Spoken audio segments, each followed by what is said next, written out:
Un ejercicio característico de potencial electroquímico de química básica tiene que ver con precisamente calcular el potencial electroquímico asociado al transporte de una molécula de un tamaño relativamente mayor, pero de carga neutra, es decir, que utiliza un transportador especial para poder ingresar a la célula. En este caso, entonces, la glucosa vemos que es una molécula neutra, al igual que otros azúcares, aminoácidos, etcétera, y su potencial electroquímico entonces va a venir dado por su gradiente químico. Yo sé que si una molécula es neutra no va a tener un gradiente eléctrico. Si es que yo me confundiese, ya que me recuerdo que la célula tiene un potencial electronegativo al interior y me entregan además aquí el potencial de membrana, y yo fuese a hacer el cálculo, de todos modos la valencia de las moléculas neutras va a ser cero, por lo tanto me anularía los factores relativos al gradiente eléctrico. Entonces va a venir dado en este caso el potencial electroquímico va a ser igual a la constante de los gases por T la temperatura y el logaritmo natural de la concentración interna dividido por la concentración externa. Fíjense ustedes que en este caso, donde yo estoy calculando la diferencia potencial electroquímico asociado al flujo de glucosa, molécula neutra, entonces, si el potencial electroquímico me diese un valor negativo, quiere decir va a ser porque la concentración extracelular es mayor que la concentración intracelular. Por efecto matemático, ¿no es cierto?, que yo tendría un valor negativo. Y yo sé que obviamente va a tender siempre a ir una molécula de donde está más concentrada hacia donde está menos concentrada. Por lo tanto, aquí yo voy a tener una diferencia potencial negativa. En otros casos, por ejemplo, de moléculas que son producidas al interior celular y son sacadas, van a estar en mayor concentración en el medio intracelular. Y fíjense ustedes que si en este caso fuese al revés, yo tuviese intracelular 5 milimol por litro y extracelular 2 milimol por litro, aquí el valor del logaritmo sería positivo, por lo tanto la diferencia de potencial me quedaría en valor positivo y ahí me determinaría en el caso contrario la salida de esta molécula desde la glucosa, perdón, desde la célula. En general esto no reporta mayor inconveniente, lo que sí reporta bastantes dudas tiene que ver con la comparación que yo hago entre el potencial de la membrana en reposo y el potencial de equilibrio de un ion que yo me encuentre estudiando y de este modo evaluar el flujo neto de este. Para ello vamos a recurrir a otro término que tiene que ver con que es la fuerza electromotriz. La fuerza electromotriz no es más que la fuerza neta de flujo que se obtiene al obtener la diferencia entre el potencial de la membrana y el potencial de equilibrio del ion que yo estoy estudiando. En este caso mostramos una célula muscular esquelética, presentamos su potencial de membrana que es menos 90 milivolt. Recordemos que menos 90 milivolt quiere decir que si yo mido con un electrodo, el interior celular va a tener menos 90 milivolt que el respecto al medio extracelular. Vemos además acá también el potencial de equilibrio y las concentraciones extra e intracelulares para cada uno de los iones. Entonces, acá en el caso del cloruro, el potencial de la membrana va a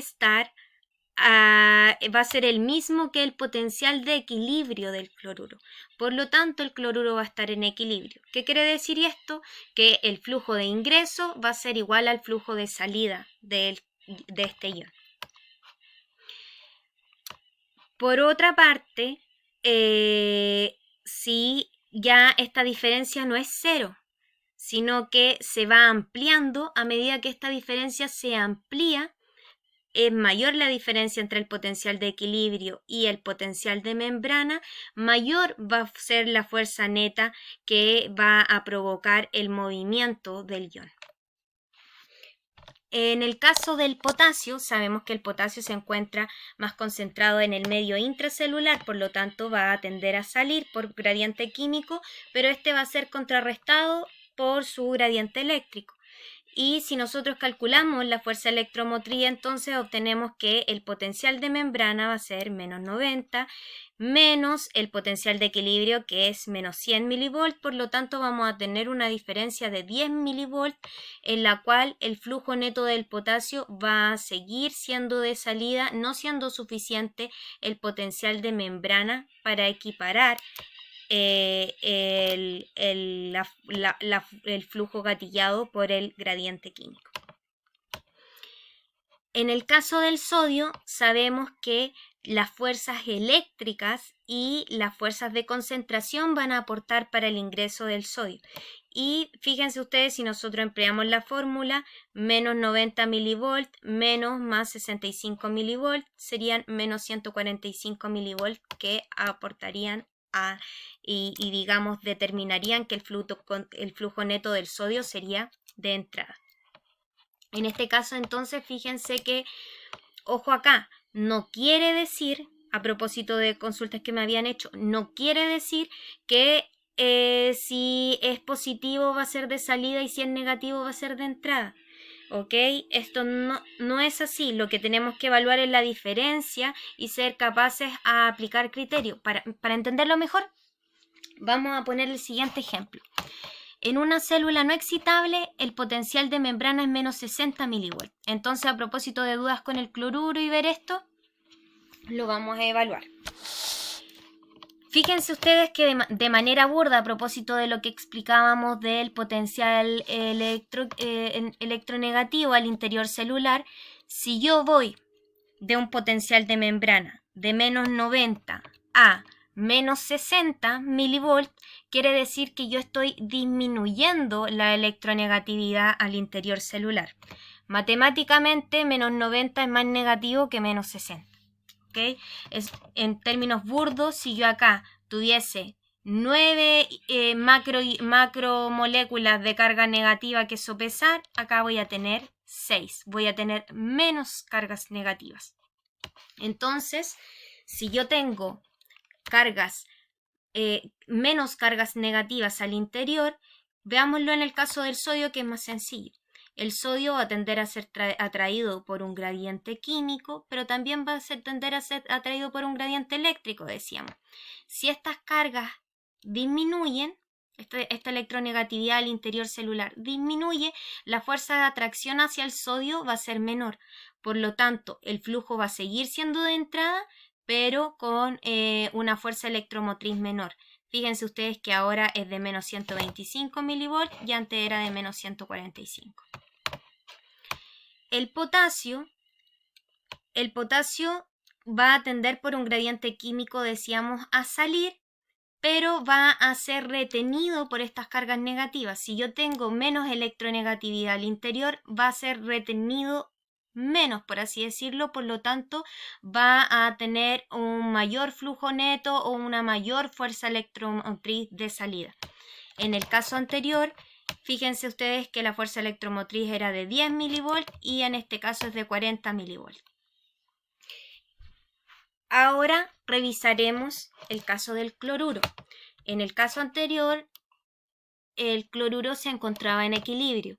Pero si yo ahora estoy simulando un adipocito, cualquier célula no excitable cuyo potencial de membrana es menos 60 milivolts, la fuerza electromotriz va a ser de 30 milivolts. ¿Qué quiere decir esto? Que el gradiente químico que mueve del cloruro desde donde está más concentrado hacia donde está menos concentrado no va y el gradiente electroquímico en su conjunto que va a incidir no va a ser suficiente este potencial de membrana para retenerlo, por lo tanto va a haber un flujo neto de cloruro de entrada. En general, en las células que vamos a estudiar más adelante, el cloruro, el potencial de equilibrio del cloruro se suele acercar mucho al potencial de membrana de reposo. Así que vamos a encontrar que su flujo neto prácticamente va a ser cero. Para concluir, También quise incorporar un ejercicio que está también en el Bernoulli-Levy, que es el mismo donde aparece el de la glucosa, a propósito de que esta explicación puede tender a errores y confusiones. Solo se los dejo acá para que ustedes vean cómo en el caso del potencial electroquímico del potasio, su gradiente químico va a estar a favor. En este caso, a propósito de que el numerador, es decir, la concentración interna es mayor que la concentración externa, este número va a ser positivo. No obstante, el gradiente electroquímico va a ser negativo, mermando el flujo de salida del potasio. Y además, si ustedes aplican la ecuación simplificada que veíamos en los videos anteriores, también deberían obtener los menos 90,84 milivolts. Si calculamos la fuerza electromotriz, vamos a tener que nos da 30,8 milivolts, es decir, se mantiene en estas condiciones el flujo neto de potasio de salida. Estos son algunos ejercicios que tienen que ver con la ecuación de Nernst y potencial electroquímico. Ya en el próximo video voy a hacer algunas precisiones con respecto a la ecuación de Goldman y consideraciones finales con respecto a este módulo.